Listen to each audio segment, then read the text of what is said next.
3,500 years ago in Egypt, a noble pharaoh was the victim of a violent attack. But the attack was not physical. This royal had been dead for 20 years. The attack was historical, an act of damnatio memoriae, the damnation of memory. Somebody smashed the pharaoh's statues, took a chisel, and attempted to erase the pharaoh's name and image from history. Who was this pharaoh, and what was behind the attack? Here's the key. The pharaoh Hatshepsut was a woman. In the normal course of things, she should never have been pharaoh. Although it was legal for a woman to be a monarch, it disturbed some essential Egyptian beliefs. Firstly, the pharaoh was known as the living embodiment of the male god Horus. Secondly, disturbance to the tradition of rule by men was a serious challenge to Ma'at, a word for truth expressing a belief in order and justice, vital to the Egyptians. Hatshepsut had perhaps tried to adapt to this belief in the link between order and patriarchy through her titles. She took the name Ma'at Kare and sometimes referred to herself as Hatshepsu, with a masculine word ending. But apparently, these efforts didn't convince everyone, and perhaps someone erased Hatshepsut's image so that the world would forget the disturbance to Ma'at and Egypt could be balanced again. Hatshepsut, moreover, was not the legitimate heir to the throne, but a regent, a kind of stand-in co-monarch. The Egyptian kingship traditionally passed from father to son. It passed from Thutmose I to his son Thutmose II, Hatshepsut's husband.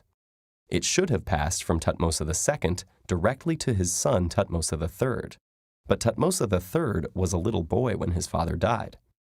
Hatshepsut, the dead pharaoh's chief wife and widow, stepped in to help as her stepson's regent, but ended up ruling beside him as a fully fledged pharaoh. Perhaps Thutmose III was angry about this. Perhaps he was the one who erased her images. It's also possible that someone wanted to dishonor Hatshepsut because she was a bad pharaoh. But the evidence suggests she was actually pretty good. She competently fulfilled the traditional roles of the office. She was a great builder. Her mortuary temple, Djeser Djeseru, was an architectural phenomenon at the time and is still admired today. She enhanced the economy of Egypt, conducting a very successful trade mission to the distant land of Punt. She had strong religious connections. She even claimed to be the daughter of the state god Amun. And she had a successful military career, with a Nubian campaign and claims she fought alongside her soldiers in battle.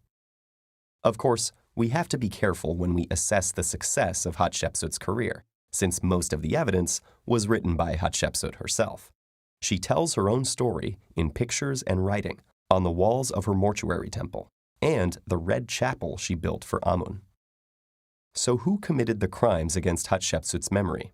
The most popular suspect is her stepson, nephew, and co-ruler, Thutmose III.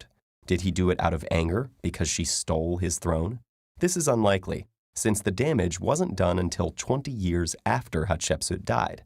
That's a long time to hang on to anger and then act in a rage.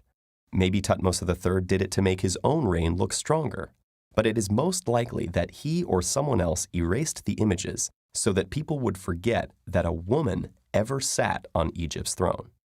This gender anomaly was simply too much of a threat to Ma'at and had to be obliterated from history. Happily, the ancient censors were not quite thorough enough.